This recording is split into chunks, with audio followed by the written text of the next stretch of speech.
శ్రీకాకుళం జిల్లా రేగులపాడులో మంత్రి అచ్చెన్నాయుడు పర్యటన. ఆఫ్షోర్ రిజర్వాయర్ పనుల పరిశీలన.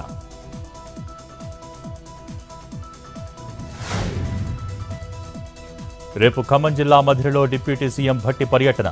120 కోట్లతో చేపట్టే అభివృద్ధి పనులకు శంకుస్థాపన.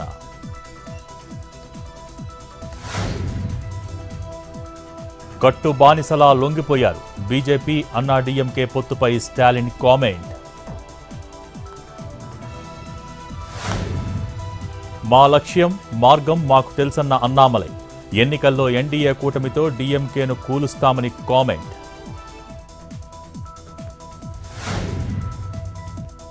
ఈవీఎంలను ట్యాంపర్ చేయటం అసాధ్యమన్న సీఈసీ. ఇండియాలో వాడేవి 100% సేఫ్ అంటూ యుఎస్కు కౌంటర్.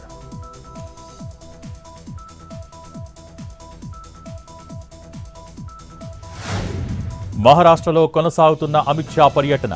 ఛత్రపతి శివాజీ మహారాజ్ స్మారకాన్ని సందర్శించిన కేంద్ర హోంమంత్రి.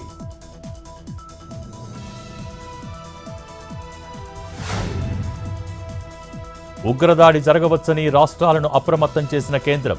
డ్రోన్లు, ఐఈడీలతో దాడులు చేసే అవకాశం ఉందని హెచ్చరిక.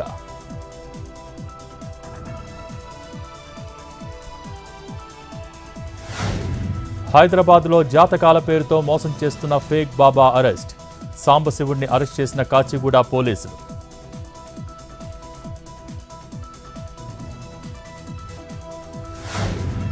అనంతపురం జిల్లా గుంతకల్లులో భారీ వర్షం. లోతట్టు ప్రాంతాలు జలమయం.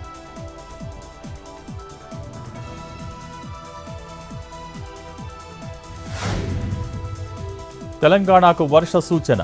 వచ్చే 3 రోజులు పలు జిల్లాల్లో వానలు పడే ఛాన్స్.